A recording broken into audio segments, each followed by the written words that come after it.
Nonprofit training. Thanks for joining us. We're really pleased that the NewMag Group gets to support South Dakota Gives again this year. And we really want to send a special thanks to South Dakota Community Foundation, the Bush Foundation, the Larson Family Foundation for all of their support. We have a special guest, Ellie Harder with the Bush Foundation here, and we'll be able to talk with her for a bit this morning, and a couple other guests, veterans of South Dakota Gives, Abby with the Stockyard Ag Experience out of Sioux Falls, and Darla with the Brookings County Youth Mentoring Program. We've got a fair bit of information to go over, but before we do that, we just want to kick it over to Ellie and say thank you, Ellie, for joining us this morning. And will you talk a little bit about the history of the Bush Foundation's support to Giving Days, specifically how we got our South Dakota Gives? Absolutely. Thanks for having me this morning. This is the first time I've joined an event in this kind of format, so I'm feeling like it's all official business this morning. Welcome to all of you who are doing this training this morning. We're so glad you're here. So the Bush Foundation started in 1953 by Archibald Bush, who was a 3M executive, one of the original 3M executives. So the Bush Foundation's been serving this region, which is Minnesota, North Dakota, South Dakota, and the 23 Native Nations for quite a while. And one of the focus areas we've had in recent years has been to be supportive of this notion of helping nonprofits work on their own sustainability beyond the grants that we give in the form of Giving Days, which was a new idea several years ago.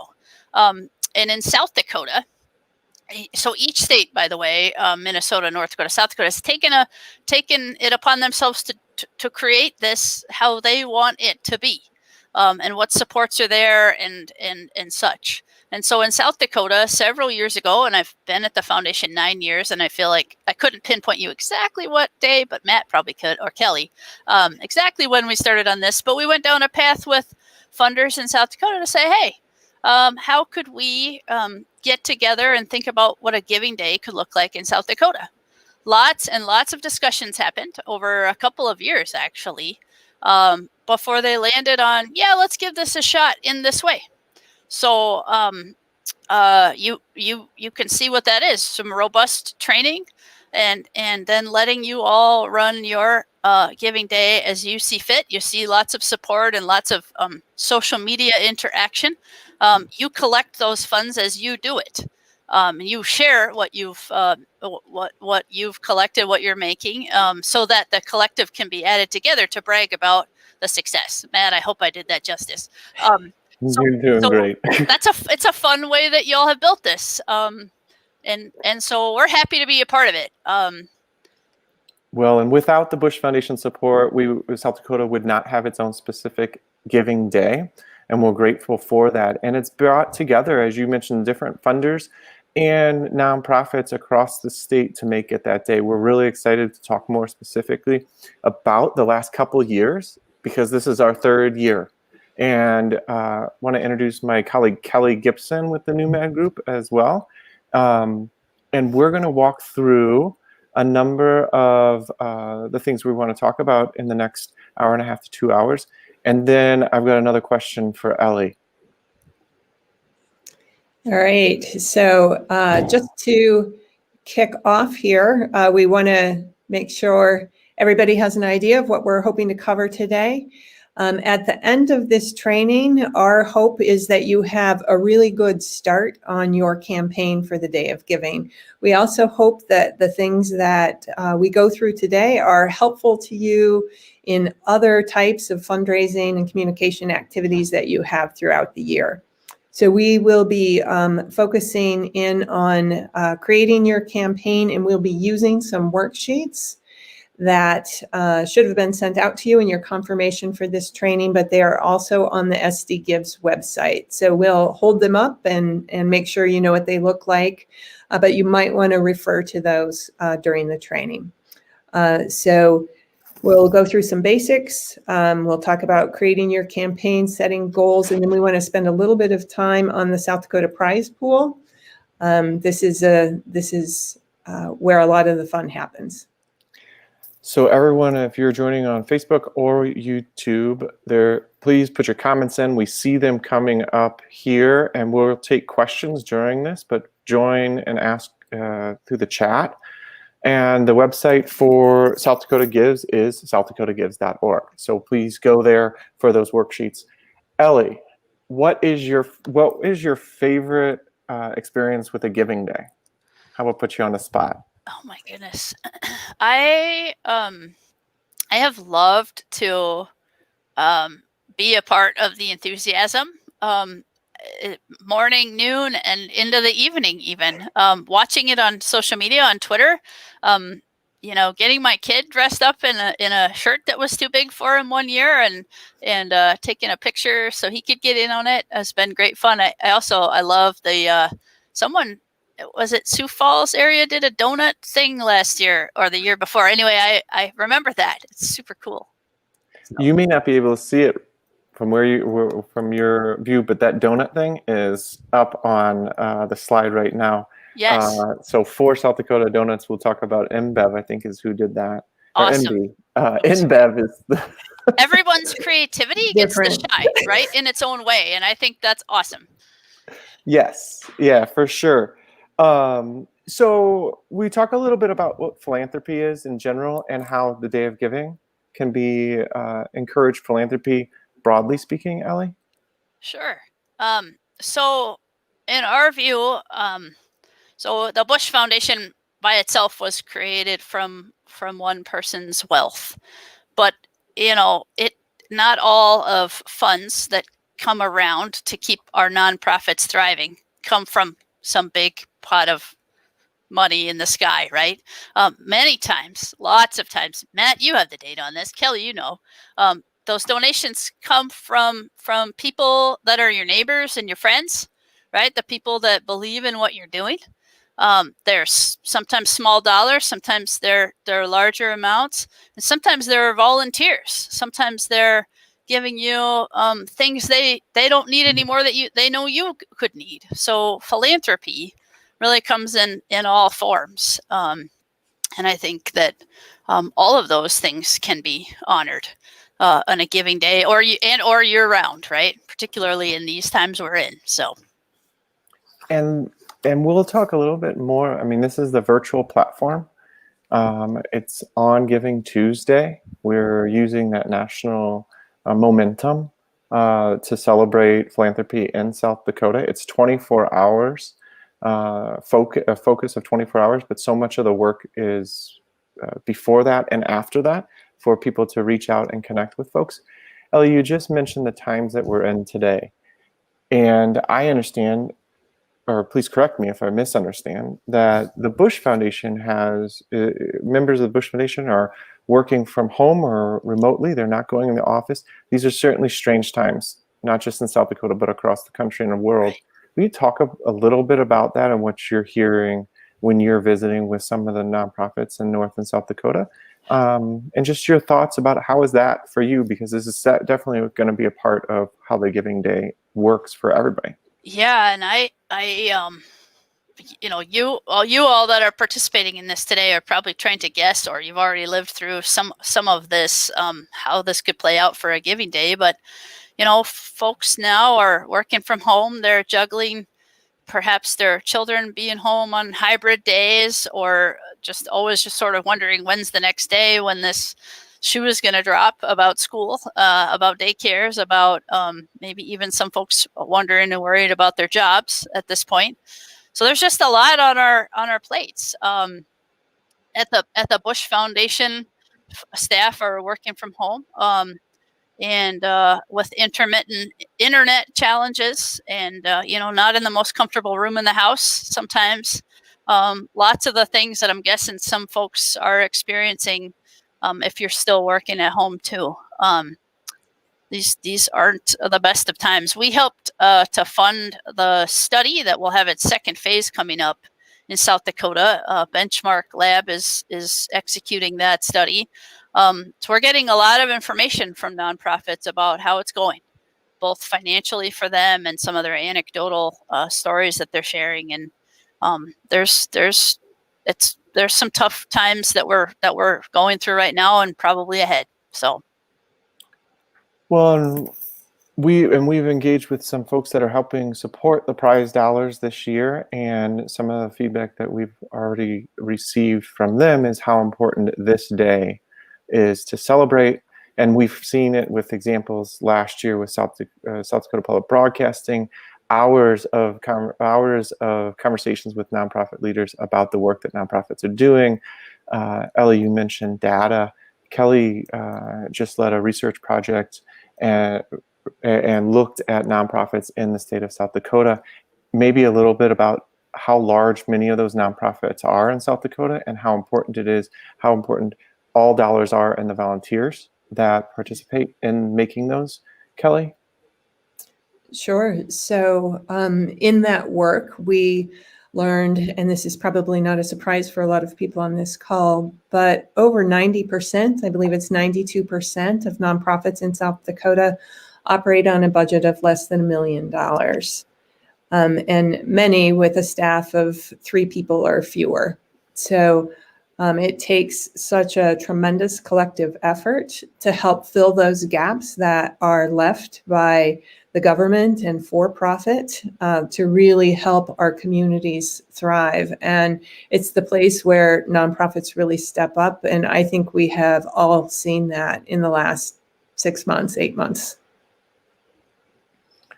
For sure. Ellie, thanks for taking time. I know you have to jump off, busy day, but really appreciate hearing from you and for the support the Bush Foundation has made in South Dakota.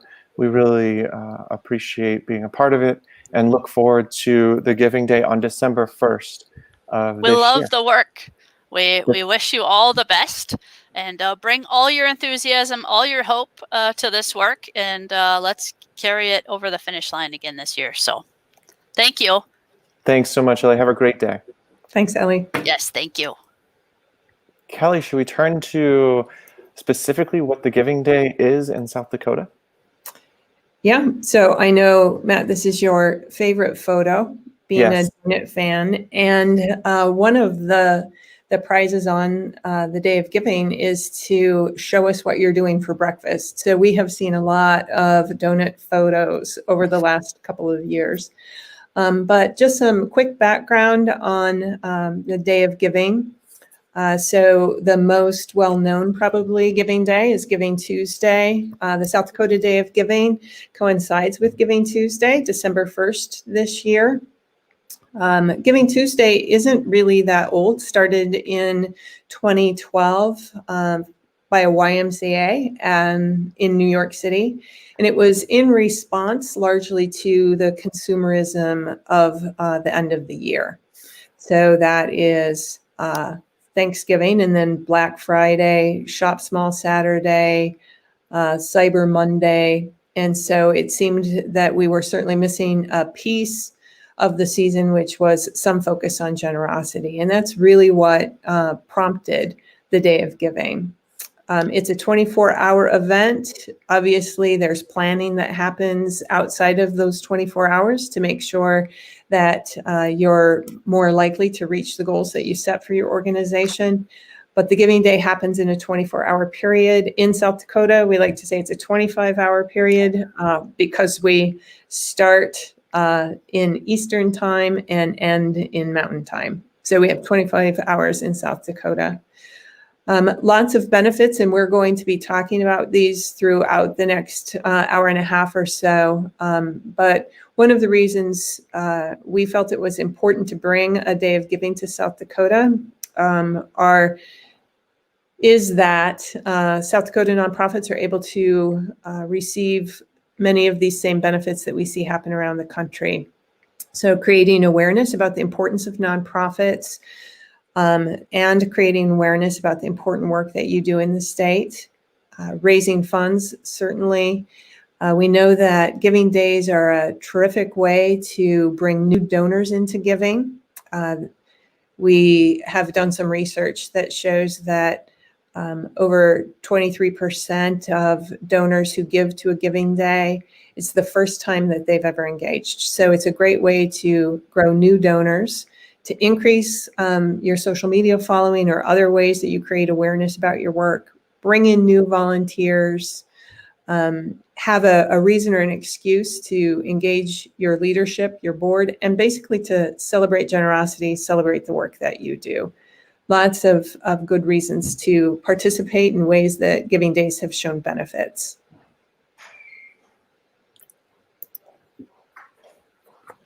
When Ellie mentioned this already, and we talked a bit during the pandemic has certainly impacted nonprofits. And we imagine that everybody on this video is experiencing the realities today differently than what they were a year ago.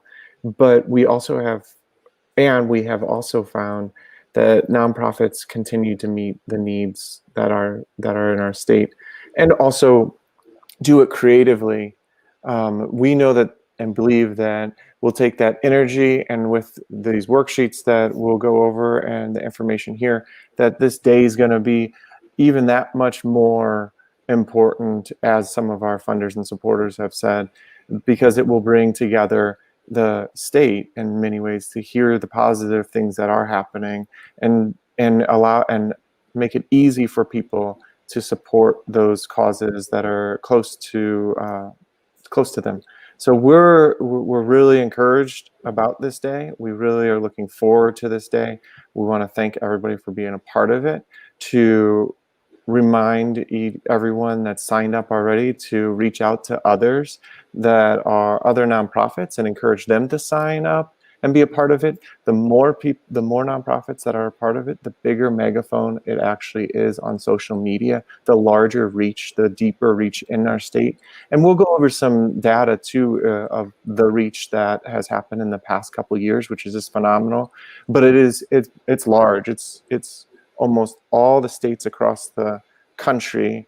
It's thousands and thousands of hits to the website. It's thousands of donors over the years, and we want to continue that. So encourage other nonprofits to be a part of it, and celebrate philanthropy in our state during this time, and bring people together. So thanks for participating, and we know it's a unique period of time, and we think that generosity and philanthropy can be one of these lights during this time.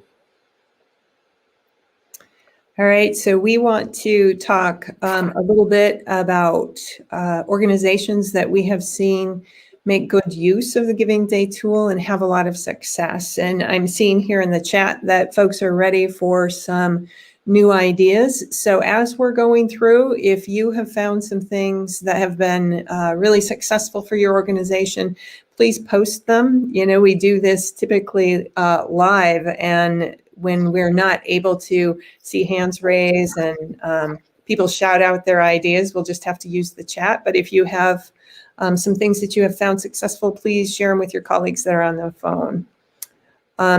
A few of the things that we wanted to just call out that we know make the Giving Day successful for organizations is organizations who make the Giving Day their own. So we offer a lot of templates, email templates and other tools on the website in the toolkit. But those campaigns that really reflect the character of the organization, the needs of the organization, those are the campaigns that tend to be more successful. So you don't want to be working exclusively from templates, but really think about how you can make the day your own. And I mean, that's not, that's super important. We've all gotten those emails. We get them every Giving Day. We all have gotten the emails that you know that the nonprofit didn't write it, that it's the same words that 10 emails later you're going to get again from a different nonprofit. It doesn't take much to change it, to make it your own, and people recognize it. So we really, really encourage, whether it's emailing out or whatever the plan is, that it's yours. And just tweak those things, use those templates, but tweak them for your organization. Sorry, Kelly, I don't mean to interrupt, but I just, one of those things that the resources are there, they're online, and with a few minutes for when you come up with your plan, to make sure that it represents who you are, because you want to separate yourself to show those people viewing online or stopping by, whatever the experience is, that is what is special about your organization that draws you to your organization. What is it that is meaningful to you, and how can you share that with those potential donors on Giving Day? How do we educate them about what it is that makes your organization special? Great. And Matt mentioned a plan. It doesn't have to be exhaustive. We know everybody is really busy, but you do want to have some plan, some approach to how you're going to use the Giving Day. And a big part of that we'll be walking through here and creating your campaign. And if you're just starting today, you're starting in plenty of time to have a plan ready to go by December 1st. This works because you'll engage your donors or your prospective donors. I think that early on when we were doing this work, there was possibly a misperception from some folks that there was like a magical group of donors who looked for Giving Days to participate in. Your donations are largely going to come from your donors, as well as the people that you can reach out to and engage specifically to give to your organization. You want to pay attention to the prize structure. The prizes are put together with the intent to help you think through some elements of your campaign.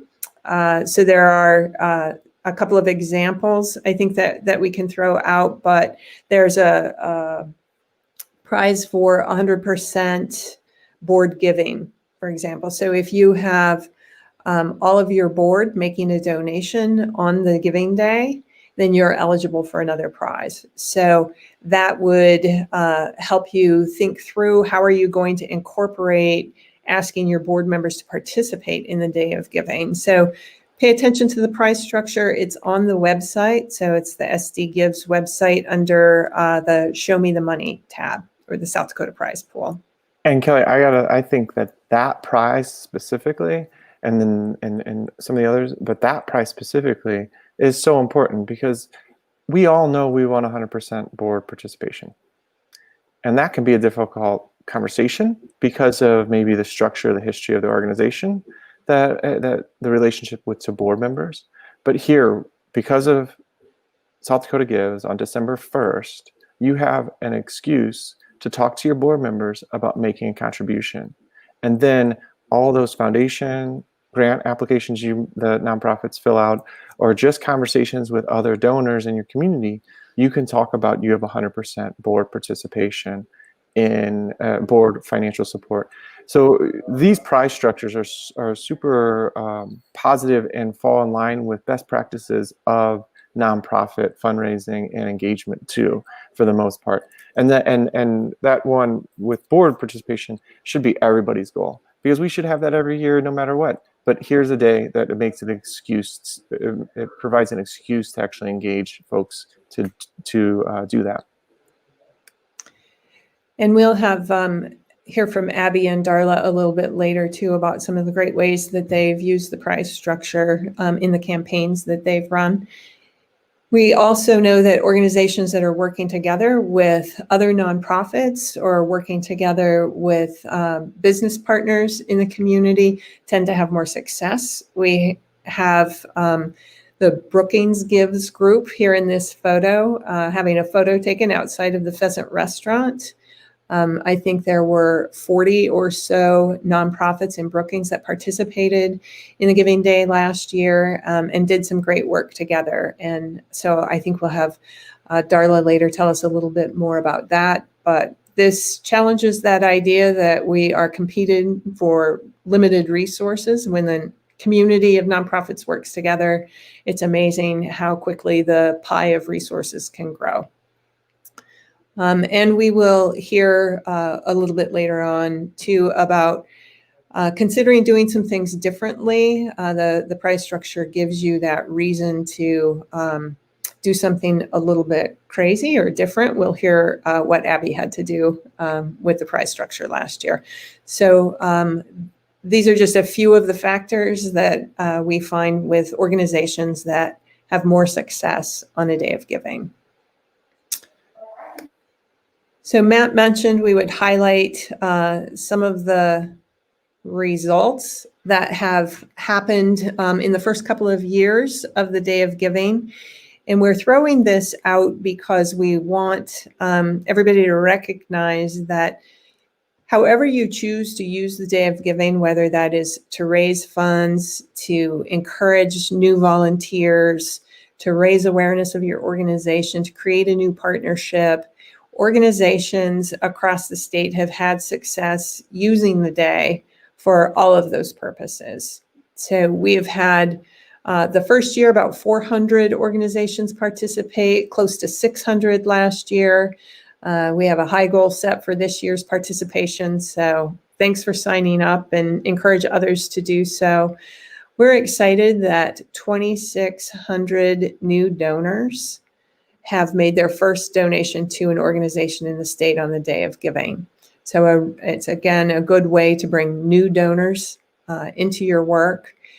A majority of organizations indicate that participating in the Day of Giving has helped raise awareness and that about their work or about nonprofits. That can be increase in social media following, but a number of organizations have also created relationships with their local media, which is certainly something that we would encourage.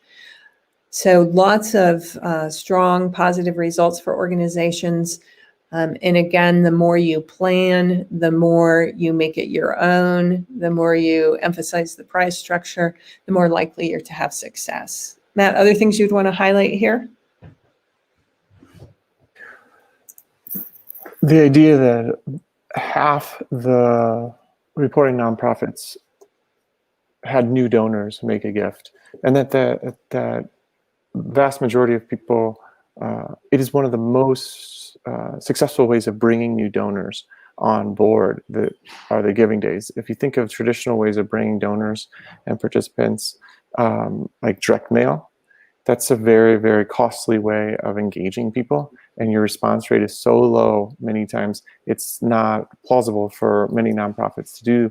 But when we come together as a sector, when we work together and like that photo showed in Brookings, when we talk about our sector and the nonprofits and the benefits of the nonprofits to our community, more people, we can bring more people to learn about us as a sector and share how they can participate, whether it's volunteering, whether it's making engagement in new ways, whether it's financial support, whether it's whatever way it works for the nonprofit. But the simple fact that we're bringing the sector together to celebrate brings people to that, and they learn more. And that's one of the biggest, I think, successes of the day, is that more people understand the role of the sector because of the examples that nonprofits are sharing out and talking about during that day collectively.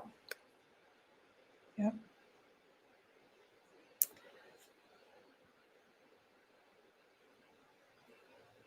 So just a few words on how it works. We know that we have some people on this call who are participating for the very first time or considering participating. So all South Dakota 501c3 organizations can participate. Organizations who are not a 501c3 are eligible to participate if you have a fiscal sponsor. You just need to register with your fiscal sponsor's EIN number. Any organization can participate, but you have to be registered in order to be eligible for prizes. So the registration deadline is the 23rd of this month. So please register so that you're eligible for prizes. Ellie mentioned this really at the top of the call, but all donations that are raised during the day go directly to your organization. We don't have a common platform where SD Gives collects the dollars and then sends them back out to you. The donations go directly to your organization in whatever way you're set up to receive donations. So you engage your donors and people who you would like to have know about your organization throughout the day for it to be successful. Resources are available for you on the SD Gives website. So there's some templates to use for banners on social media. There's email templates. There's a booklet of ideas on how to engage different organizations in your Day of Giving campaign. So a number of resources on our website, and then certainly a number of other resources available from Giving Tuesday and from a number of other organizations that are involved in Giving Days. So lots of resources out there. Kelly, can I throw something in? The idea of engaging the donors and constituents on the day to make it successful, that's, I think, super important, because this is virtual. This is a virtual, primarily virtual platform for this. But we've seen so many creative ways. We're going to hear more about it. But people don't have to make their gifts online. And I think one example, I think last year, visiting with different nonprofits on the eastern side of the state on the Day of Giving, people literally were walking in $20 in cash or their checks to the nonprofit, to one specific nonprofit that I'm thinking about, because that's how their donors gave. They didn't try to build a whole platform so that they could give online and direct everybody. But for some organizations, that was the answer. It's what works for your organization, your donors, the population that you're trying to reach out to. So it could be a combination of mailing, checks coming in the mail, people dropping things off online. It's that idea that engaging your donors to make your day successful can look different for different organizations, and it doesn't necessarily mean you have to have an online platform. Just a few points on what you can expect from SD Gives. We take really seriously the idea of helping create that megaphone to create awareness about nonprofits across the state. So we will, over social and traditional media, be promoting organizations that are participating and encouraging generosity across the state. We've raised prize dollars again this year that will be going out to organizations. The tools that are hosted on the website are free and available for you to download. And we're available to answer questions that you have as you work through creating your campaigns. So the website shows how you can get a hold of us. You can get us at either hello@South Dakota Day of Giving or Kelly@South Dakota Gives. All right, so we are going to talk now about getting started with planning your campaign. Matt? So can we go through a couple of just facts? So the day is December 1st. It's Tuesday after Thanksgiving. Everybody that has a 501c3 is eligible, but you got to register. And the website is southdakota.gives.org. So if you have questions, go there. There are answers to frequently asked questions, but make sure you register. Share that with others, because that is, the more participants, the better for all of us in the sector. And we just ask people share that out to folks. Do it now. I kind of feel like I'm on an info commercial, but do it now, and really, it'll be a great day on December 1st. How do you want to use the day? Do you want to specifically create awareness? Do you want to raise funds? Do you want to identify new donors? Do you want to grow social media following? Do you want to bring in new volunteers? Do you want to do all of those things? Well, maybe not all of those things are possible, but how do you make those decisions? And kick it to Kelly of how do people make those decisions, I guess. Sure. So I think that these are all great ways that you can use the Giving Day as a tool. And as you start to think about how you want to plan your campaign, you want to focus in on what your goal would be. And as Matt said, you can have a number of these possible benefits of the day be a part of your campaign, but you do want to identify what your organization would benefit from most by focusing on. Do you need to raise funds, bring in new volunteers? And so we have a couple of photos here. The toothpaste and toothbrush, that's Horizon Healthcare Foundation.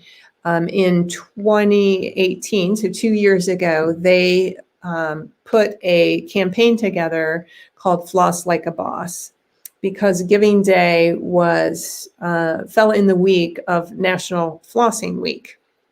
And so they were able to go out to schools, had raised money and some new partnerships to get together floss and toothbrushes to distribute at schools, went dressed up like this, did a lot of education about the importance of dental health, and created some new donors and partnerships along the way. So they were able to raise funds and create some new partnerships through this campaign. The other photo here, it's the Lions Club in Rapid City. Last year, they did a Tree event where organizations were encouraged to bring a tree to decorate at a large hall.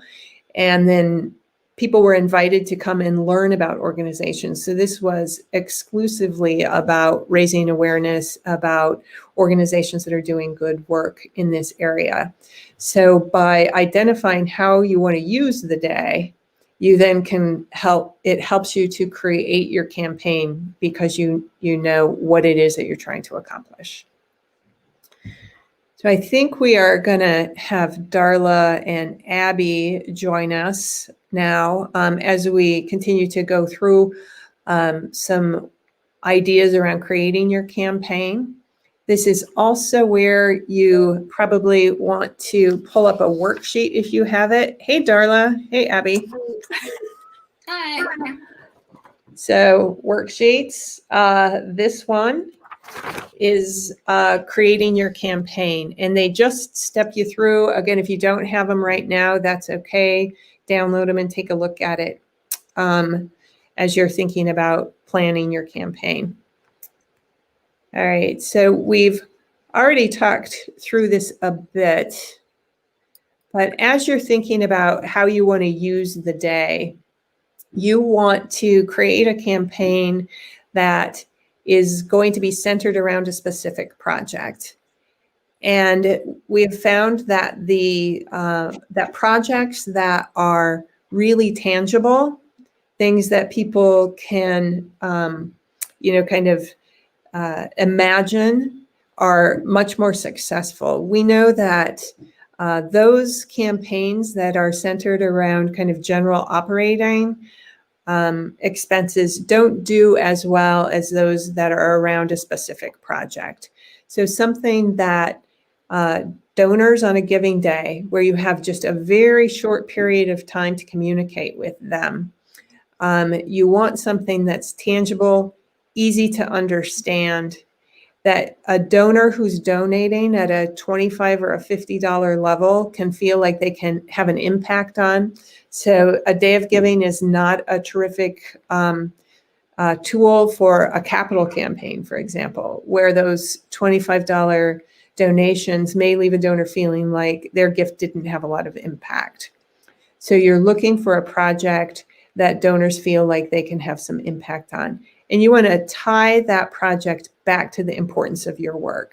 So if you're serving children, you want to have a campaign around raising dollars or raising awareness about something that ties back very clearly to the mission of your organization. And you really want to, a number of these folks are going to be learning about your organization or a specific project in your organization for the first time. You want this to be an easy yes. You want this to be, oh, that's really interesting. And yeah, $25, I can do that. Or $10 or $50, whatever that price, whatever that donation point is that you want to offer folks, it's got to be something that's pretty easy. So we have to make whatever the project is, whatever the goal is, I mean, it's going to be fun, exciting, clear, can't be complicated. It's got to really be concise, and it's got to lead to some action. To show up, to make a contribution, to tell a friend, to invite somebody to learn more, whatever it is, but that action's got to be really, really easy for people to say yes. So it's one of those things, as Kelly was saying, there are lots of important work being done in nonprofits, from capital projects to ongoing operations. But if you put yourself in the position of somebody receiving your information, it's a lot more interesting to say, would you support this? X amount of toothbrushes for a school versus, would you support us in our general operating to ensure that we're providing healthy, et cetera, et cetera. That specific really is just more appealing. And I think we can all put ourselves in those donor positions. And and we recommend you do that. Can we pause 1 second, Kelly? And can we ask our guests to do quick introductions as they've joined the screen? Would that work? Absolutely. Darla, would you do? Would you wave, but Hi. Yeah. So I'm Darla Beal, and I'm the director of the Brookings County Youth Mentoring Program here in Brookings.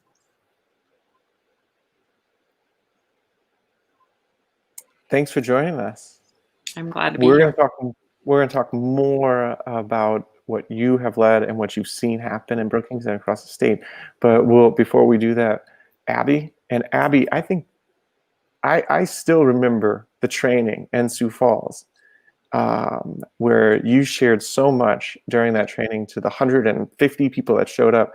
Thanks for joining us here. But will you talk a little bit about where you're at now? Yeah. Thanks. I sometimes think that I talk too much, but I get excited about this kind of stuff, and I love seeing other nonprofits have success as well. So I love sharing that. Now I am the executive director of the Stockyards Ag Experience. We are an agriculture nonprofit located in Sioux Falls. Our museum is down at Falls Park, and we've got plans for a large outdoor plaza here, depending on when COVID lets us get back to some sort of normalcy. Yeah, so our mission is all about connecting people to agriculture. So,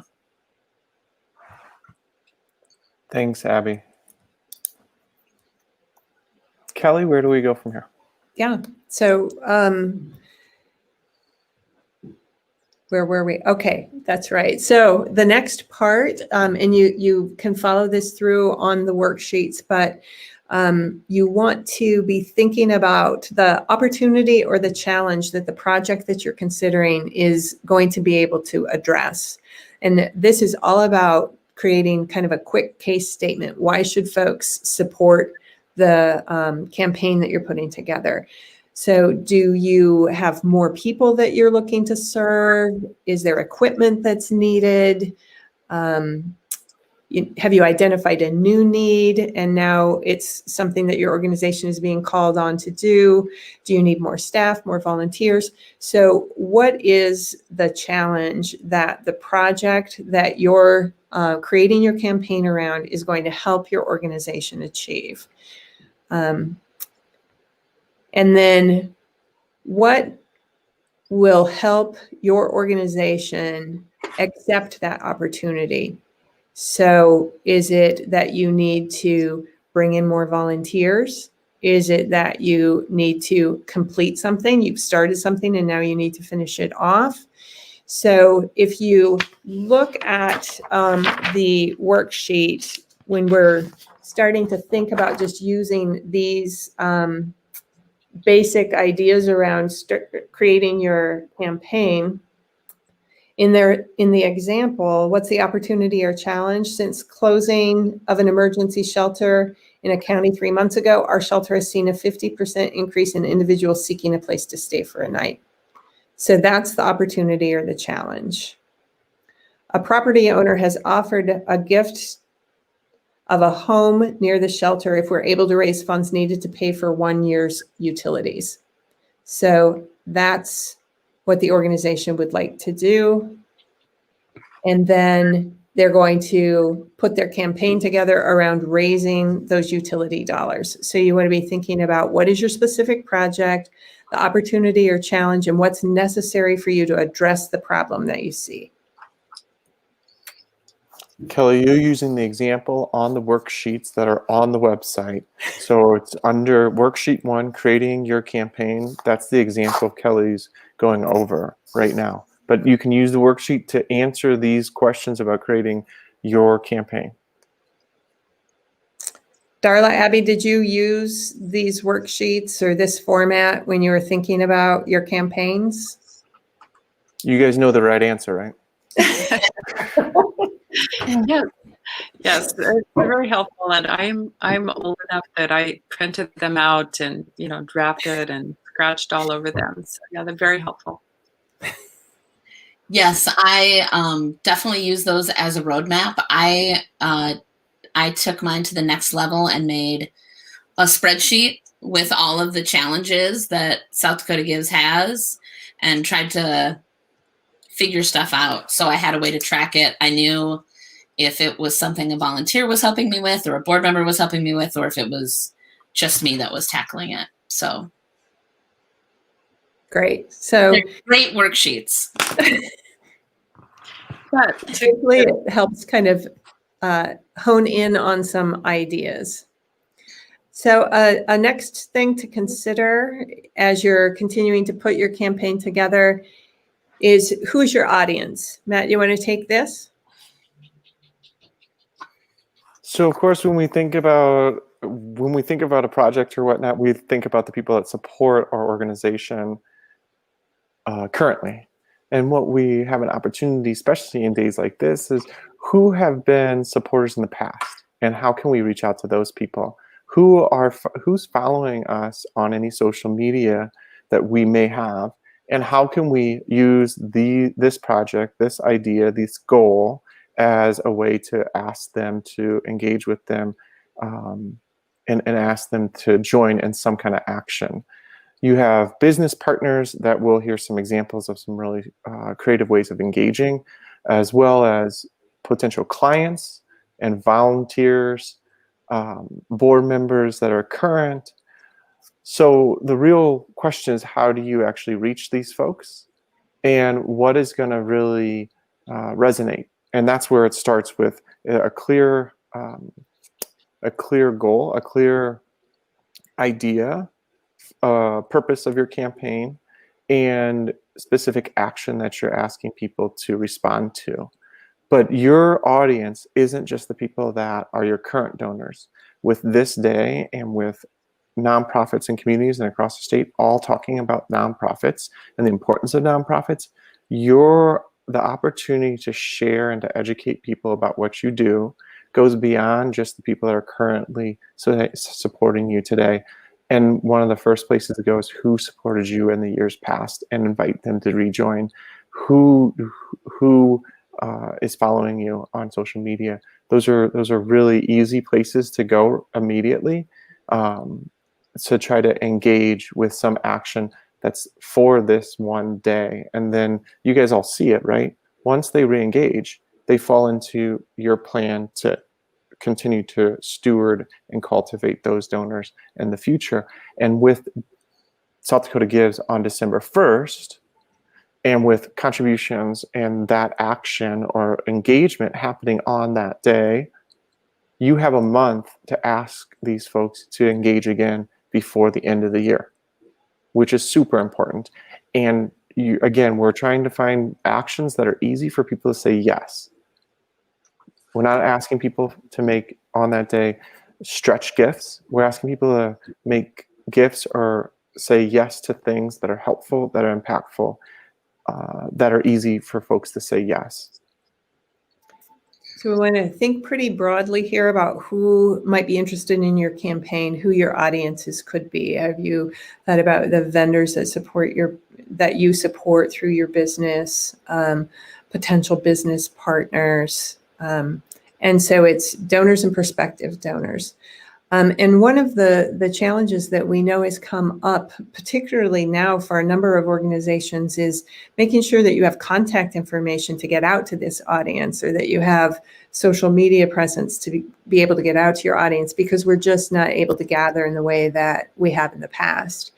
And so we do have a prize set specifically this year about creative ways to gather contact information for potential supporters, because you have to be able to get to them, and it's not, and sometimes we're not able to interact with folks in the way that we used to. So that's one of the prizes this year.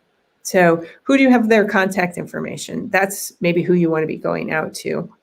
And then thinking about the fact that different things are going to be important to different audience members. So you may have some areas of your audience that really respond to data. Others really want to hear a story about the impact of the work that you do. So what is it that that particular audience is going to care about? And do you have the information to put in front of that audience? And then you want to consider who should be sharing the message. Very often, executive directors are called on to sign the letter, to, be on the radio. But we know that often a message about the work of a nonprofit is really well received when it's coming from a client or from a volunteer or an employee. So what perspective on the work or the need that's being presented might be important for your audience? And then, of course, just like all good fundraising, what is the call to action? You're going to probably go out to your audiences more than once during the day of giving. And so you want to have calls of action that go beyond making a donation. So you might want to ask them to share something, share their experiences, share a post of yours, to collect items and drop them off if that's something that's important to your organization, to volunteer, to read something, to sign something, to become aware of something. So there are a number of things that you can ask your audience to do. Often makes sense to ask them to send in a donation as well, but it's always nice to be asked for something besides a donation. I think that's really important, and especially as Ellie said, we've already mentioned, and maybe Abby and Darla could share. These are strange times, and there's a lot of stress. There's a lot of things happening outside of any one nonprofit or any one person's control. You get to, in your nonprofit on this day, get to ask people to join in something positive. And you get to share what that positive way is. And you get to allow people to join in something around the state through your organization, and to join in something that is engaging, something that's hopefully life-giving for them, and community, and added value to the society. Darla and Abby, how is it during this time at your organizations? How is this time different than a year ago, and what are you guys doing? Oh boy, that's a big question, Matt. How much time do we have? So, our focus, I think, I was thinking earlier, Kelly, when you were talking about making the campaign your own, and I think the South Dakota Day of Giving is like anything else you're doing in your nonprofit. It should go back to your mission and your core values. So when you start planning, whatever it is that you're planning for your campaign, like focus on your mission and core values. And so for us, the same goes true if you find that you're going to go through a pandemic, for example. It's really good to get clear on that mission and core values. So of course, for us, mentoring program relationships are the primary things. So we've just realized we're still mentoring. Some of the matches are different, and so it's just being open to really living out that our relationships might not look the same, or they might be different, but they're still valuable. So, we're doing virtual calls with Zoom calls with some of our bigger donors. One of the things that we're planning for this year's South Dakota Day of Giving is asking people to tell us their stories of somebody who was important in their life, like who changed your life for the better. So I think the more you can tie it back to what you're already doing and the resources and tools that you're already using, the better. So, Abby? Darla, I definitely want to ask the follow-up question about how do you answer that question, but maybe we'll get there. Abby, because I don't want to put you on the spot exactly, but Abby, how is it there? It's been interesting. Our nonprofit is, I like to say it's kind of still a startup because we're only 3 years open in our museum space and we have a lot of growth that we still are anticipating. So this year has made us focus more on learning that we can do outside of the museum and how we can connect people. Our physical space has really been the primary thing that has been, that differentiates us from other agriculture nonprofits and also gives us the space to communicate with consumers to let them know where their food comes from. So we've had to kind of shift our thinking and think about how we can take our education outside of museum walls.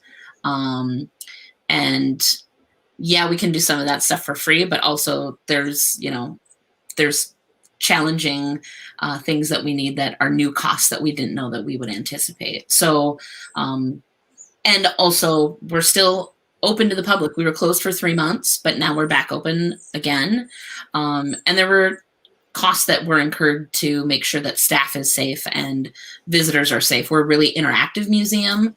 So we do a lot more. I mean, we were already very clean, like we kept things really clean in the museum, but now we're cleaning with different products and more often. And so communicating with our supporters that we're still out here, we're innovating and we're trying to bring new conversations to the table in this time, but also that we're operating and we're still welcoming people in is important. So yeah, and not disappearing. I think when the pandemic first hit, a lot of nonprofits, our thought is like, well, it's inappropriate for us to ask for money right now because people have job loss and people are wondering where they're going to get their next meal or whether paycheck is going to, be stable. And, as a small nonprofit and as people in the nonprofit space, I think a lot of us have those questions personally, right? Like, we're worried about where our fundraising dollars are going to come from and what the next few years will look like.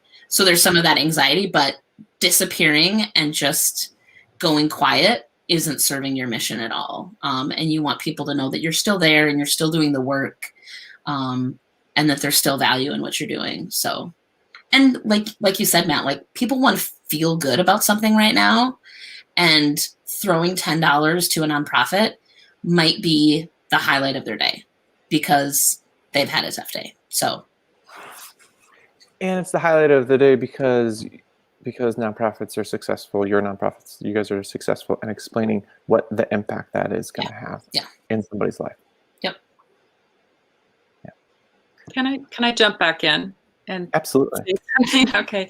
So, Abby, you said, not go quietly, right? And I totally, I 100% agree. And I think that also speaks to the importance this year in particular of South Dakota Day of Giving. I mean, this will be our 3rd year, so we're collectively as a group who are, the nonprofits engaged in it. I know there's hopefully a lot of new nonprofits, but those of us that have done it before will have, better ideas. But it's just really valuable that we get out there and show in South Dakota what the nonprofit sector is doing and all the needs. And like Abby's organization, ours is not one that's maybe valuable or seen as easily to see at the importance of right away as, say, a food insecurity organization or even an organization that's providing educational services to youth to keep them up to date in their education. But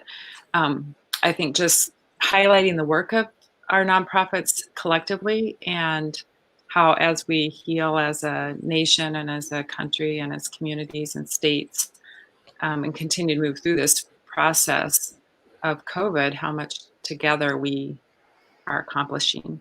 And those needs are going to change. Like mentoring is going to look be more important, maybe hopefully in the future, than some other things that have needs that have arisen recently. So I just feel I could go on and on, but I feel very passionate about the work of nonprofits, and I'm excited about how this opportunity is for us personally to raise individual funds for our individual organizations, but also to just highlight the nonprofit sector and generosity and the power of connecting across the state. So That's my favorite part of it. It's that the sector as a whole, I think the money that's raised is wonderful. But the idea that the sector is what it is and it fills the gap and meets the needs, it's more malleable than a for-profit business and the government. And nonprofits like yours and ones that are viewing this are adapting to fill society's needs. And this day celebrates that. And one of the things that is really, really wonderful is through social media and through the partnerships, and we'll talk some more about it. The photo, we'll look at a photo of Brookings, I think, later too, is the collaboration that happens. And when nonprofits identify other nonprofits that are doing great work and not viewed as competitors. But I think there's these last couple of years, we've seen so much collaboration and recognition that it's together we're meeting these needs that are important in our communities and throughout our state, and that it's okay to recognize the great work that each organization is doing, and it's collectively making that impact. And so I really appreciate what you just said. And I'm not sure where we're at, Kelly, but I know we have a few more things to do. I'm going to hit the price structure just one more time right now, because I think that this idea of the importance of the nonprofit sector is really critical. So we have some prizes around reaching out to your local media, but also creative engagement of a public official and creative engagement of a business, because we want public officials to understand the importance of the work that nonprofits do in the community. So there's some advocacy that can be done as you're beginning to engage public officials in your work, and the same with businesses. So again, back to that prize structure, the reason for some of those prizes is to really support the sector as a whole, in addition to your nonprofit. Where we're going to go now real quick is to just talk briefly about events. And we put this in specifically because of the times that we are in right now. We know that events are important fundraising activities for a lot of organizations across the state, and many of them happen in the fourth quarter. We've seen organizations who have shifted those events online. We've seen some that have continued in some socially distanced way to attempt to put the event together. And we've seen a number of organizations cancel their events. So a couple of words here about events. It's not necessary that you do an event on the day of giving, which is an event itself, but we would like people to consider that it doesn't have to be a huge production, that a phone video with client words or volunteer testimonial can be a really good thing. But some things to think through for events: think about what is the purpose. Again, just like creating your campaign, what are you wanting to do as a result of having this event? Is it to recognize certain donors? Is it to share the impact of your work? Is it specifically to raise funds? Who would you like to be there? And what do you want their experience to be? And then how do you make folks aware of the event? You want to choose the platform that's going to work for your audience. We have seen some galas that have been full evenings of 4 or so hours get down to, was it 37 minutes, Matt? 37 minutes and engaged. What they found is the virtual event brought people that otherwise wouldn't go but they would send other people to the in-person event. So they, by doing virtual in a shorter amount of time, they got a different set of folks engaging with them, and ultimately surpass their goals that they set out this evening that I'm thinking of. And when we are working with any nonprofit that is doing events, this last point here of following up with the people who have attended your event is really critical. We can get pretty focused on the logistics of the event, think, oh, thank goodness that's over. But really the work of the event is starting once it's finished, because the follow-up with the donors, thanking them for being there. Were there things that they learned that they want to know more about? There's lots of work after an event. So if we were all in person and we had an eraser board, we would draw a line just across and then put a dot and then draw the other half of the line. This is the build up to the event, to a day of giving, and whatever you're doing that day, if it's a special event, is a part of it, but the day of giving, that's that dot. There's a lot of work before it, and then there's equal amount of work after it. The dot's just the excuse.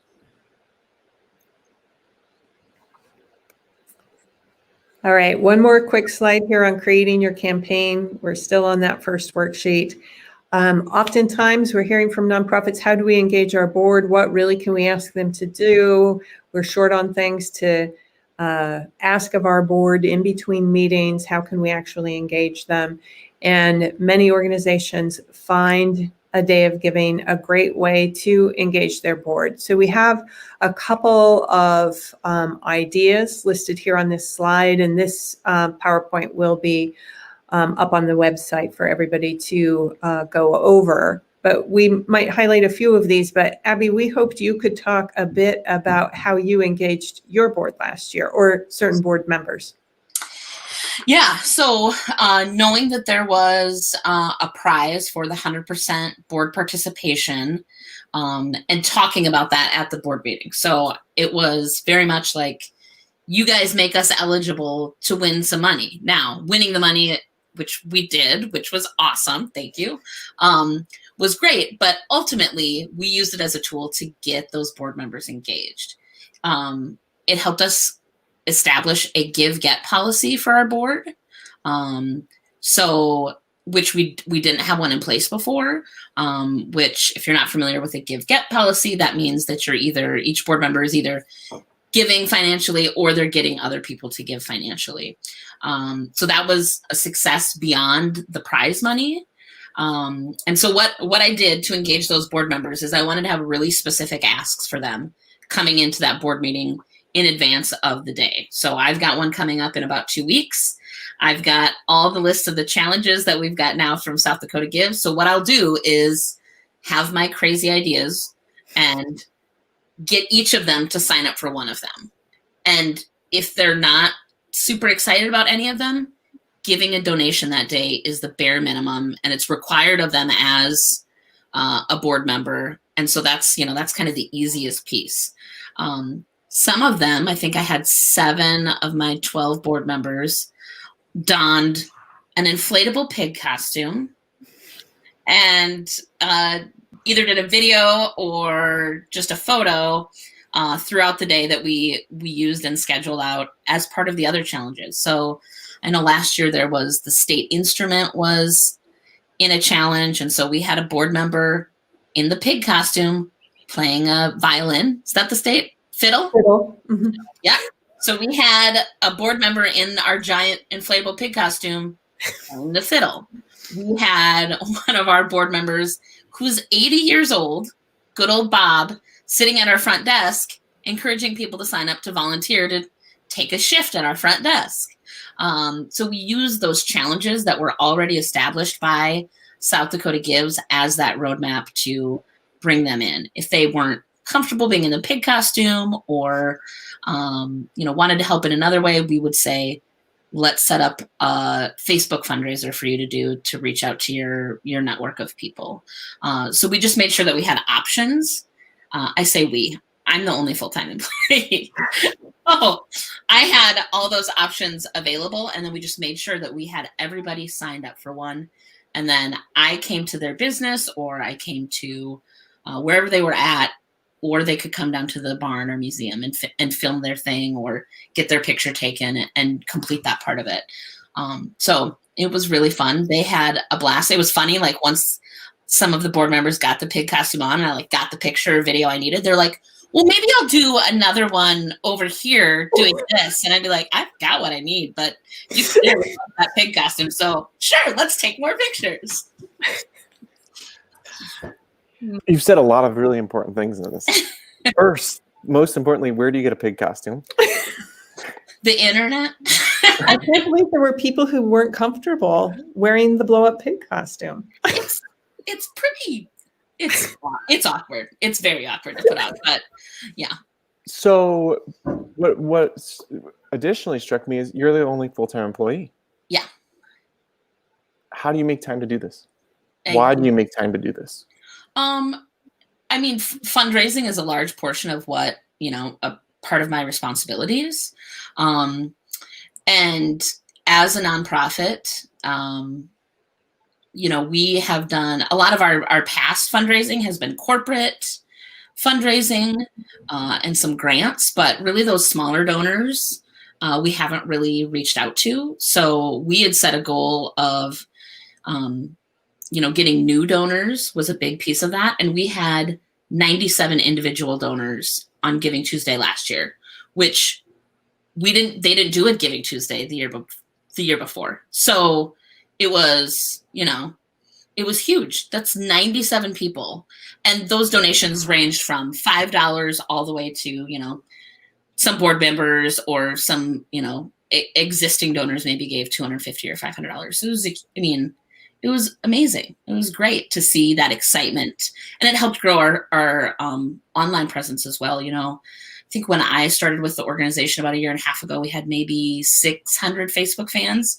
We're well over 1,200 now. And a lot of that is because we push a lot of these efforts and have fun with stuff on our social media presence. And it's time consuming, but the biggest thing to do is plan ahead. Put a couple hours down on your calendar to really work through it, plan ahead. And that's the other thing that I thought was interesting is that you brought with you, when you met your board members and folks you were asking, a list of options. You had already thought through, and then you shared and asked them to do something specific on this piece of paper to support this day. So, and you've carried that forward in a policy change at the board level, which is amazing. Yeah. All right, so we are going to keep moving through some of these slides, and we're going to talk about communicating your campaign now. So that's worksheet number 3. We'll go back to number 2, and we're going to run through just a slide, and then Abby, I know you shared some that we can turn it over to you for. But a couple of things we wanted to mention here in communicating your campaign.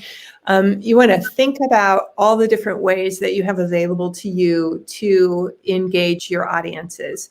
So there's some traditional types of communications, printed newsletters, mail, postcards. We're seeing a better response to postcards now that more people are home than we have for many, many years. So we don't want to discount some of those traditional ways of communicating. Again, people are at home, so phone calls, again, are better than they've been.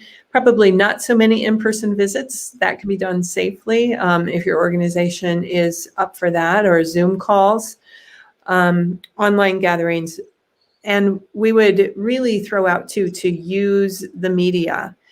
We had organizations on their local radio stations last year promoting their activities and their organizations, reaching out to print media in advance. I think that both Abby and Darla, you put your campaign up on marquees, which was a prize last year. Lots of different ways that you can communicate. Using your digital, again, it doesn't have to be super built out or polished, just ways that you can engage folks. But what you want to think about is, where do you have a meaningful audience? I know that we have had some organizations that have participated in the first 2 years that were concerned that they didn't have a social media presence, so how would they communicate with their donors? But if your donors are used to hearing from you in the mail or over the phone, continue to communicate with them that way. If you want to start to build a social audience, this is a great way to do that as well. But you want to think about, where is your audience and how are they accustomed to hearing from you? And then utilize those tools in your Day of Giving activities. But social media and digital communications are an important part of this. And Matt mentioned earlier that Abby shared with the group in Sioux Falls some great tips on using social media for giving campaigns.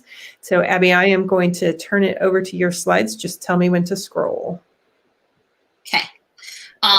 Some of this is going to be repetitive to things that you guys have already talked about. So I'll kind of breeze through some of these notes. So you can go ahead and scroll to the next one. And I'm disappointed. My board pig photos were supposed to be on this page, but they didn't show up. So, but the pizza picture that's there, I'll talk about that really quickly. So our kind of theme last year was Farmers Make Pizza Possible. So we use that as an opportunity to talk about how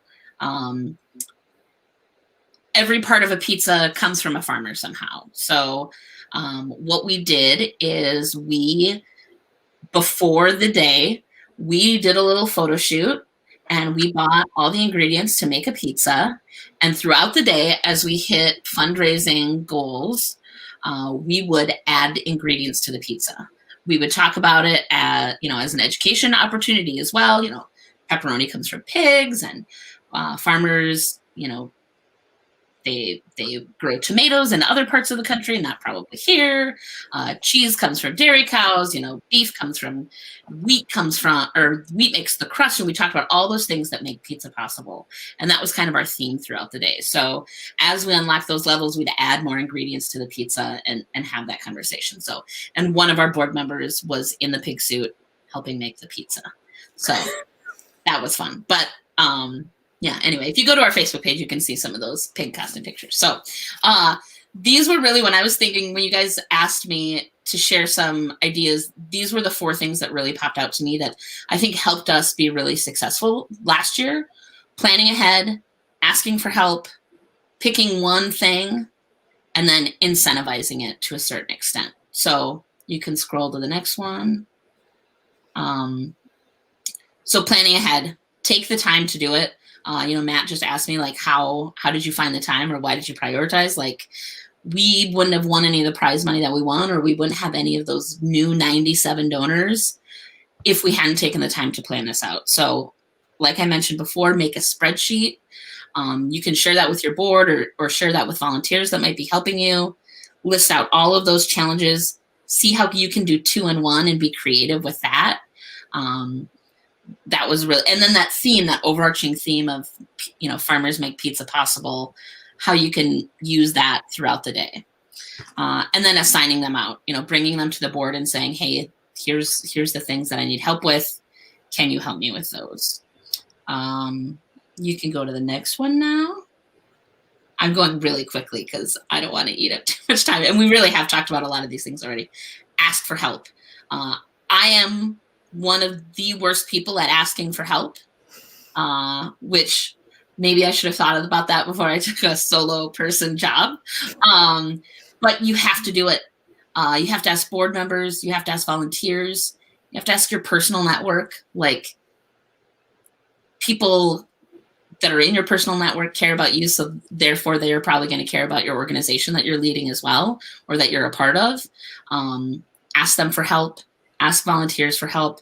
We have created now a Facebook group as a part of our organization's page, where we can throw up quick asks, like, hey, is there anybody that would be willing to do a 2-hour shift at the front desk on a Saturday?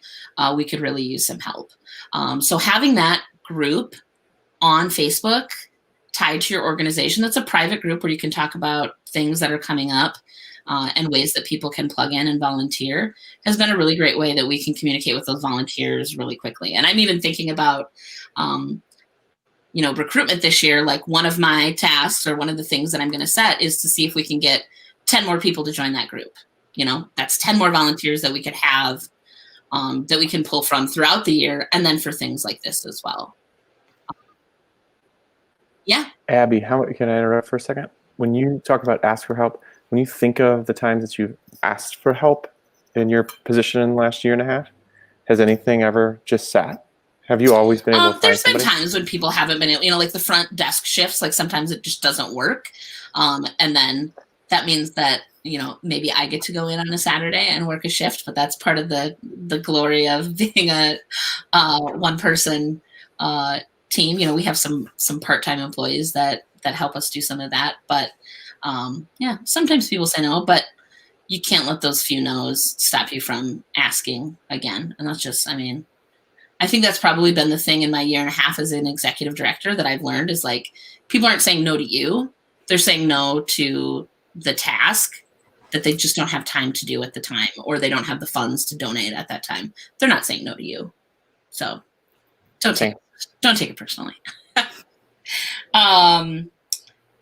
So that Facebook group, I think, is a great tool. And I'm sure a lot of you are a part of some of those groups now that are private groups where you can kind of connect with people or ask people for help. So pick one thing, which you guys have talked about, right? Like, have a specific ask that day, or a specific ask with each of those challenges. People want something tangible and bite-sized that they can really dig into. And I know that it is very unlikely that I am going to find a 6-figure donor off of, Giving Tuesday Facebook posts, but I might get a bunch of new donors that will become volunteers, that will help out with large-scale events, that will maybe someday connect us or tie us to somebody that will give us a bigger gift. So, breaking it down in pieces and having smaller wins, I think, is a good way to approach it as well. I talked about the 97 individual donors.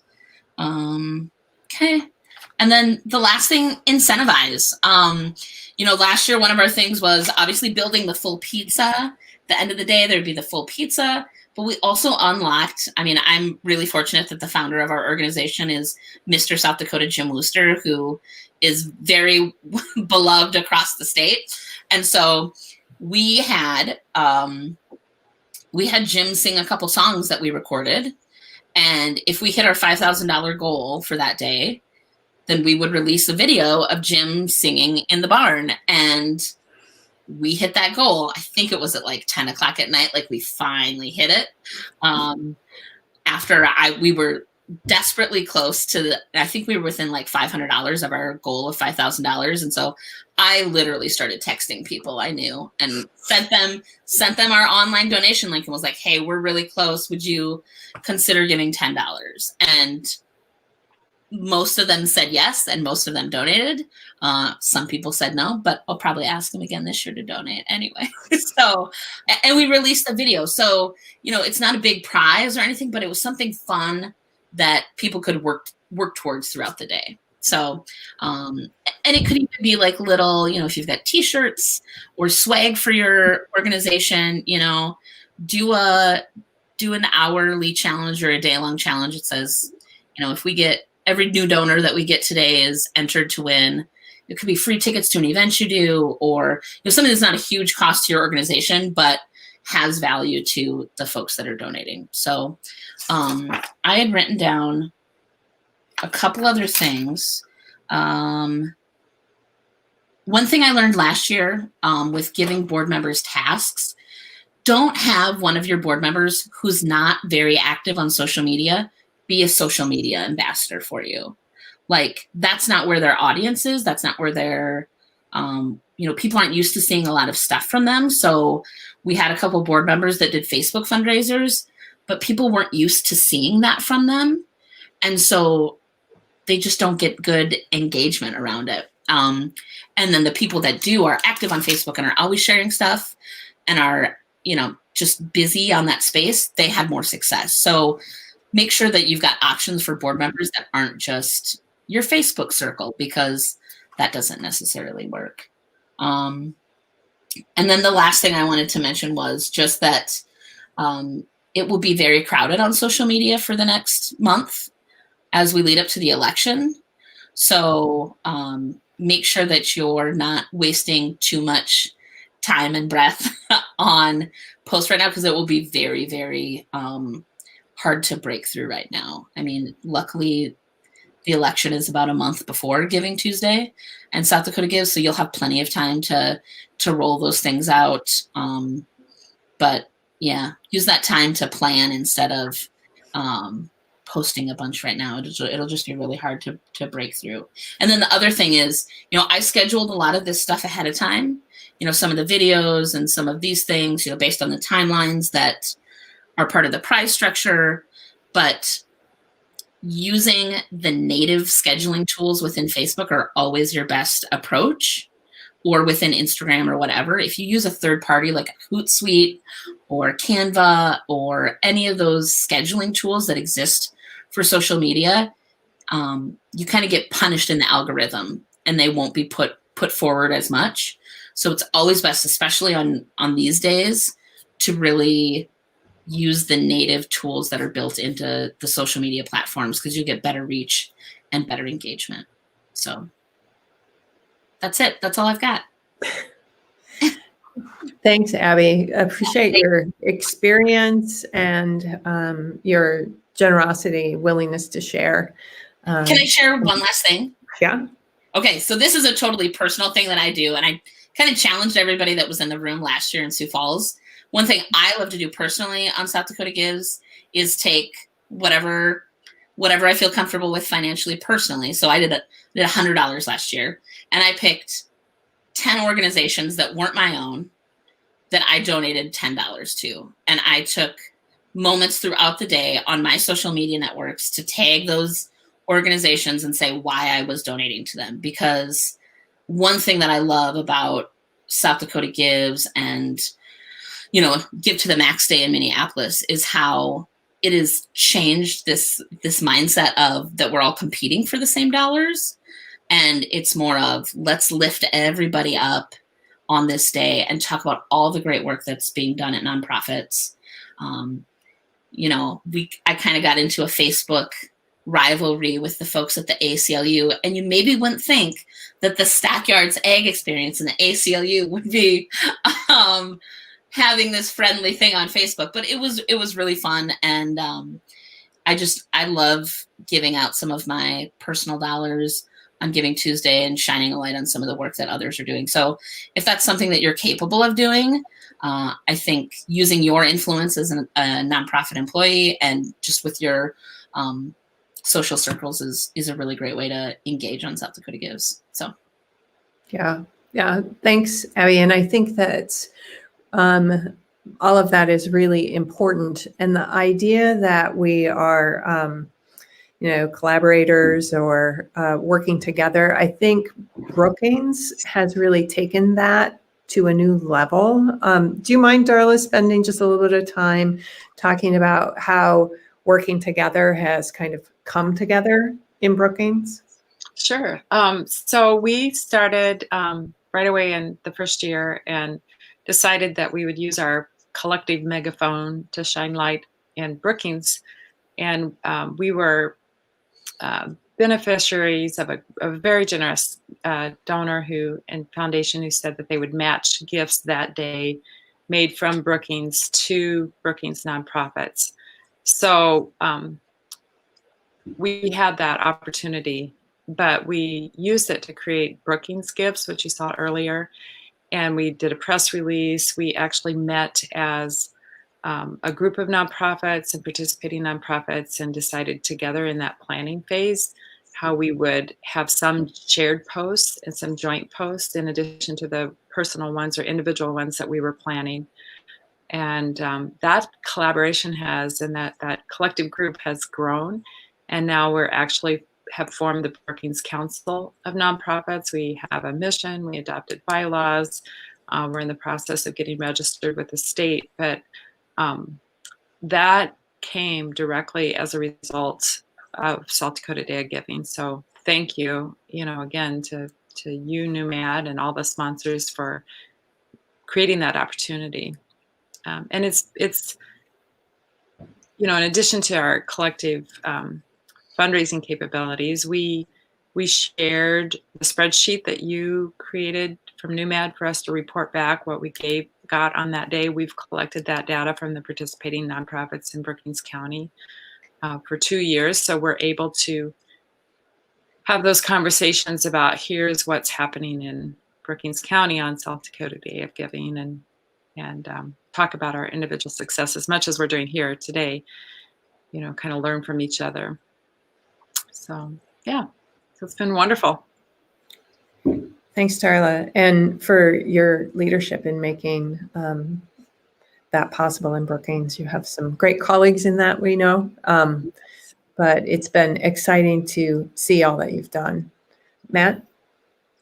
And one of the places, thanks, Kelly, one of the places that we, another thing that has come out of the Day of Giving, I should say, and we went to Brookings to talk about it first, early on, was a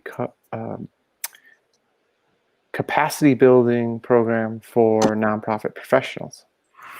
And in order to flesh out this idea and talk to folks in the nonprofit sector, we went to Brookings to have a discussion about if we could bring together the Lilly School of Fundraising and CFRE, Certificate of Fundraising Executives, and have a cohort model where we could bring 30 or so nonprofits together from across the state and offer the courses that result in the Certificate of Fundraising Management from the Lilly School of Fundraising and the ability to sit for the CFRE. Would that be of interest? And would people participate? And it was Brookings, in part, vote of confidence behind that and interest in that was launched last year. And so we're in the first cohort of that. And we have just recently released the applications for the second cohort. But maybe we can talk a little bit about that before our time is up. And I know we have 25 minutes, but something else, I guess, Darla, that when you say it came out of the Day of Giving and all the work and collaboration with nonprofits, is a professional capacity building program that results in 2 internationally recognized certificates. And it's very much focused on South Dakota. There's no other state that's done it this way. That's been supported also by South Dakota Community Foundation, the Larson Foundation, the Bush Foundation, all people that are behind this. And the whole idea of coming together and being part of something, this sector that meets such the needs of our residents of our state. But just throwing that out there as another result, and directly then hearing from the Brookings community about that as well. Yeah, and I get goosebumps when you talk about that, Matt, because that really is a great example of how if we just work together, good things continue to happen, and we're able to do more collectively than we could have done on our own. So I'm fortunate enough to be part of that first cohort, along with 3 other nonprofit leaders here in Brookings. And I can't see everyone who's here. I wish I could see everyone who's watching this live, but Jennifer, who is in the chat box, she's also part of that. So I've been able to meet her as well as other nonprofit leaders across the state. The group of 4 of us here in Brookings, we're also meeting once a month for a couple of hours just to keep ourselves accountable and to continue to talk through. So that's really wonderful. And if you're listening and seeing this and it's still able to apply for the second cohort, I would definitely recommend that. Thanks, Darla. I think we will move pretty quickly here through some of these communication slides because we have a few other things that we want to get to. And please do use the chat box with any questions that you might have. We'll work to save at least 15 minutes or so at the end here. Just so that you're able to take a look at the worksheets and then use this PowerPoint as well. We'll run through here. Just consider this idea that your messages might be different depending on your audience. So your major donors and primary partners, you may have some opportunities and some messages that are different for them than for new donors. So there might be the opportunity to engage one of your current major donors or a partner in creating a match opportunity, for example. To say we will match every dollar up to $1,000 that Brookings Youth Mentoring Program raises. So that is not something that you would go out to a new donor or somebody who you are cultivating as a prospective donor. For people who would be new to you, the message might be more about asking people to join you in your mission, asking them to become a part of your organization in some way or to help you win a prize. So the level of engagement that the audience has probably dictates your message to them on the day of giving. Lots of communication activities listed here, a couple of recommendations around the cadence. It's very much dependent on your organization and your use of social media. But remember too, postcards, PSAs, there's so many different ways that we can communicate. A lot of this is focused on social media. Don't be discouraged if you don't have active social media at this time. Consider an opportunity maybe to begin, but use the tools that work best for your organization right now. We wanted to have just a couple of words about setting goals. I think, we've heard from Abby, we'll hear maybe others in the chat, but setting goals is really important. And part of that is determining how you want to use the day. Is it about raising volunteerism? I think, Abby, you said your goal is to have 10 more volunteers or people participating in your private Facebook group. If you set some of those goals, you're able to just put some focus on your activities for the day. So some organizations choose to keep those goals internal and not publish them.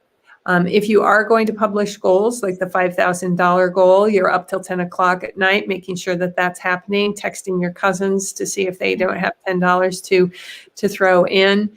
You want those public goals to be successful, so you set those fairly carefully. But some examples here of goal statements. It all starts with really honing in on what you want to use the day for.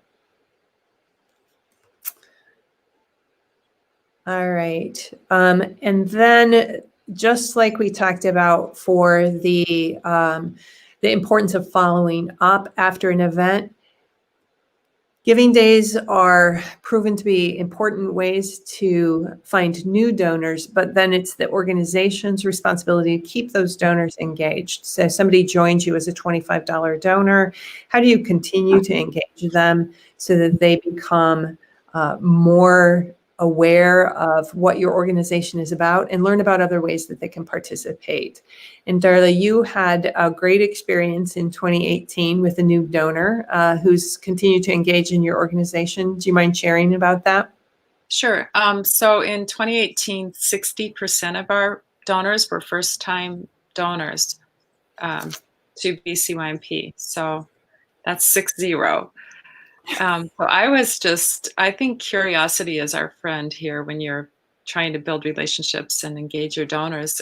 If you can be curious about who, I was just blown away, and I thought, who are these people, and why, out of all the nonprofits that were busy that day, why did they give to us? So 2 stories. I'll be quick. One, I reached out. There was a a husband and wife who own a business.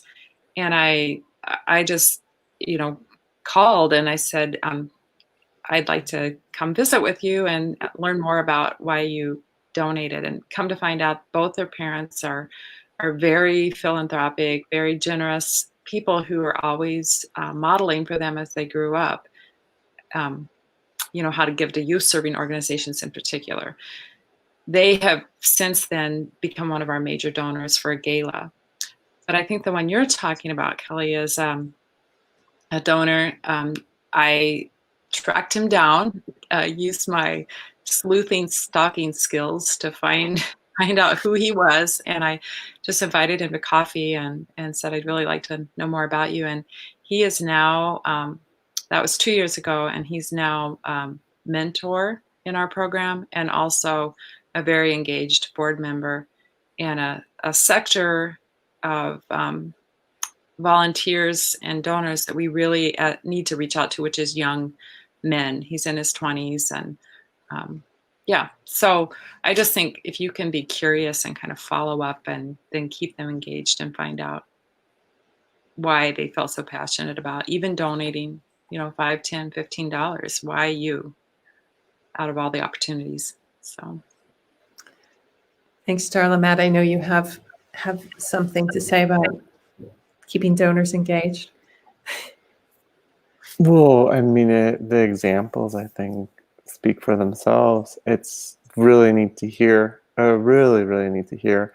And what it took a little time to locate and then pick up the phone, and people want to be part of things that are good. And they're self-selecting during this day because you've asked them, you've explained something in a way that strikes them. So people are self-selecting to say, yes, I'm going to engage in your organization.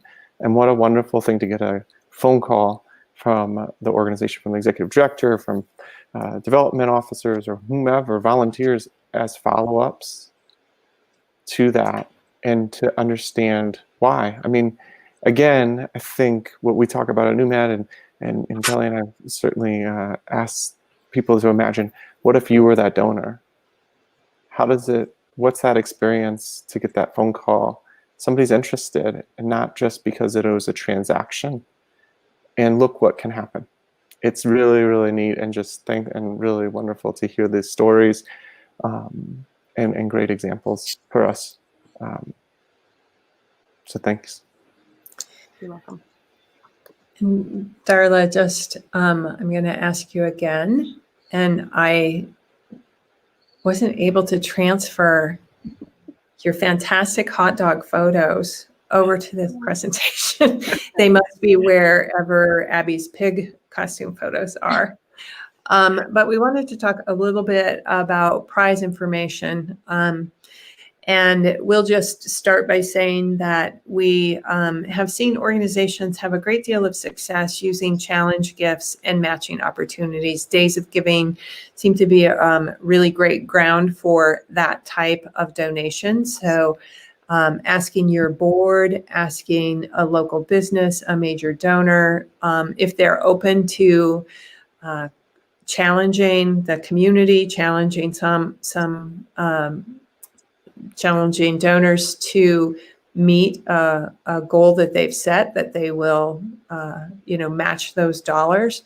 There's a number of ways to structure this, and some information on the website about how to do that well. So these don't have to be huge matches. A $500 match is great. Whatever kind of works for your organization. So consider some of those opportunities in addition to the prizes that are offered from South Dakota Gives.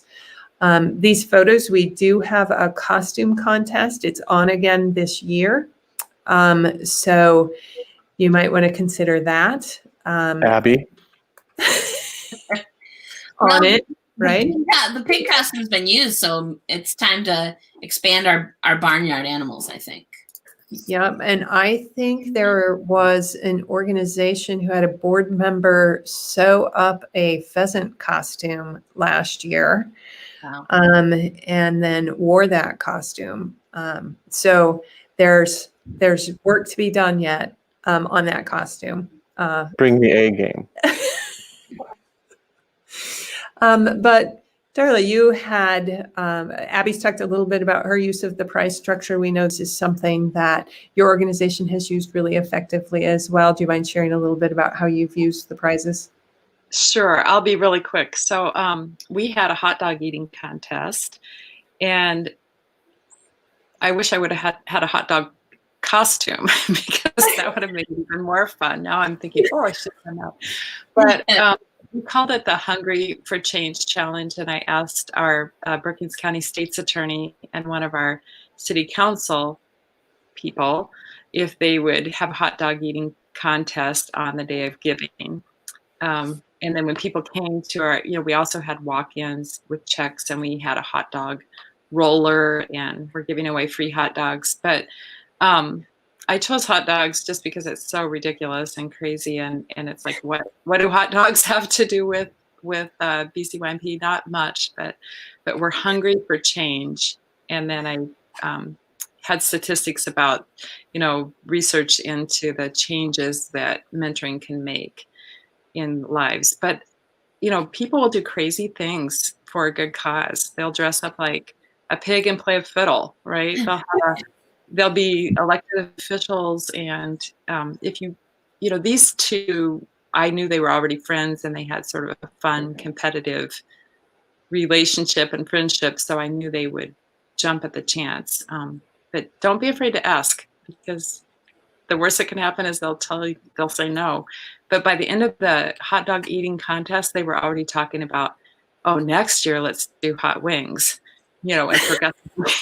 We're not doing that, but if we were able to meet in person, we probably would. But yeah, they'll have fun with it. And you can still do the chicken costume, Darla, even if you can't have chicken wings. That in. Abby, you and I should plan something together sometime, I think. Yeah, I'd love to. So, sorry. So I think one of the Perfect. points there is, can you see it already, Matt, the collaboration that through? I think the idea that the Day of Giving gives you an excuse or a reason to reach out and ask for something that you might not otherwise ask. And so it's of your board members or of a business. And we want to provide that opportunity to say, so I'm participating in the South Dakota Day of Giving. They're asking us to this, or we could win a prize if we, and then put your own spin on that. But it should provide you that excuse to reach out to people who you want to engage in your organization.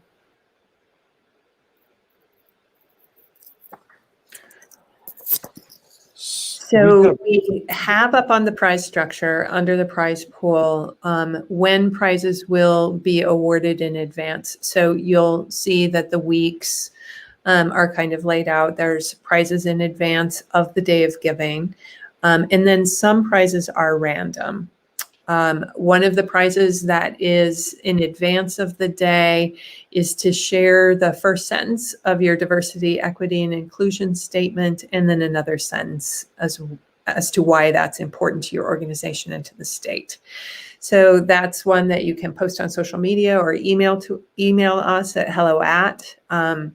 But again, it gives you that opportunity if your organization does not have a diversity, equity, and inclusion statement to bring that up to your board as a possibility.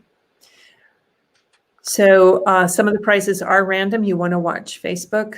We will be having those random prizes closer to the Day of Giving, and we will be giving more heads up. We know that a number of folks are one-person shops and not watching their social media all day long, and so we will be giving some notice as to when some of those power hours and quick prizes are happening. So you'll want to be watching Facebook in particular. And I'm wondering, Darla, Abby, if you could say something just quickly about doing videos. We know this is something that can feel sort of intimidating for folks. We're not talking about polished professional videos. When we say we'd like you to make a quick video of why your organization is important to the state, what have you seen other organizations do? What have you done? And is it something to be intimidated about? We kind of did a variety of things last year. With Jim's, I'll call it a music video. It's not a music video, but a video of him singing. I set up my cell phone and recorded it in the barn. I just made sure that I was really quiet. There was no fancy microphone or anything. And then with our elected official, we had Jason Frericks, who's a former state legislator up in the Aberdeen area. He recorded a video in his tractor cab, just super casual. One of our board members recorded a video just standing up in front of the front door of our museum. They don't need to be well produced. They just need to be authentic, I guess, is the biggest thing. Yeah. Thanks. I would just second what Abby said. Don't sweat making a professional edited video when we have the technology of cell phones. So. All right, so just a couple of reminders here as we wrap up. Please, any questions, comments, things you want to know about, just put them in the chat. We have a few minutes here that we can look at those. We'll encourage you to go to the toolkit. If you haven't, use some of the materials that are there. We're going to be promoting the Day of Giving. That's going to be ramping up here. Abby, you've mentioned the election is stealing some of that bandwidth right now. So our promotion will also be closer to the Day of Giving. You want to be starting to follow SD Gives on Facebook and Instagram if you're not already. That will be gearing up as well. Get together as you can. There's the list of organizations that are participating on the website. If you have colleagues in your community that are not participating, encourage them to do so. Find ways that you can get together and share what your campaign ideas are and how you can support each other and promote each other. Abby, you mentioned the $10 to 10 organizations is a way that you're promoting the good work that you see happening in the state. That's great. And then we send out a quick report at the end of the Day of Giving and ask that you return that to us within a few days. That's how we put you in the pool for prizes that are offered at the end of the Giving Day, and also how we're able to grab information about your success in using the day. So that is kind of all we have. Last words of wisdom, Matt, Darla, Abby, anybody in the chat? I've got to jump off to get to a lunch meeting. So I will just say that feel free to reach out to me. I know I can't type it in the chat that everybody else is in, but my email address is director. It's the world's longest email address. I think it's director@stockyardsagexperience.org, or find us on Facebook. But I'm happy to answer any questions, or if you've got a crazy idea and you want somebody to say, yeah, do that crazy idea, I'll be your hype woman. So, thanks, Abby. Thanks, Abby. Thanks, everybody. Bye. Yeah, if there are questions in the last few minutes, type them in. A question for everybody, I guess, and maybe is, what is the piece of advice or information today that strikes you? And share that in the chat or online. I think, Kelly, there's prize money out right now.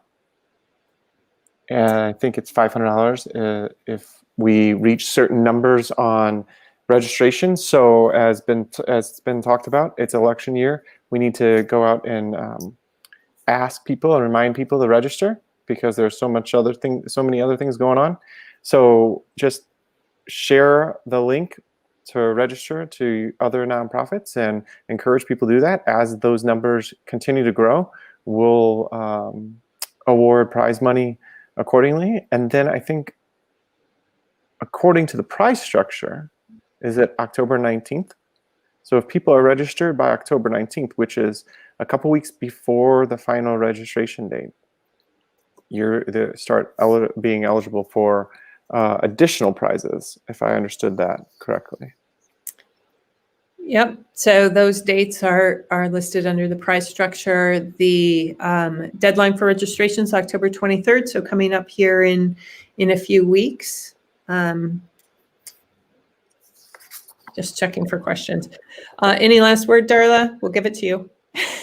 Oh my goodness. Sum it up. Just bring it all down to one day. Have fun, plan ahead, and yeah, you said it was a good opportunity to connect. Darla, thanks so much for joining us and sharing your experiences. We appreciate what we've seen happen in Brookings. So thank you so much for taking this time with us today. My pleasure. Thanks. All right, we're going to sign off. Thanks, everybody, for being with us today. Feel free to ask questions over Facebook or use hello@ that you can find on the website, and get in touch with us. Let us know how we can help you have a successful day. Thanks.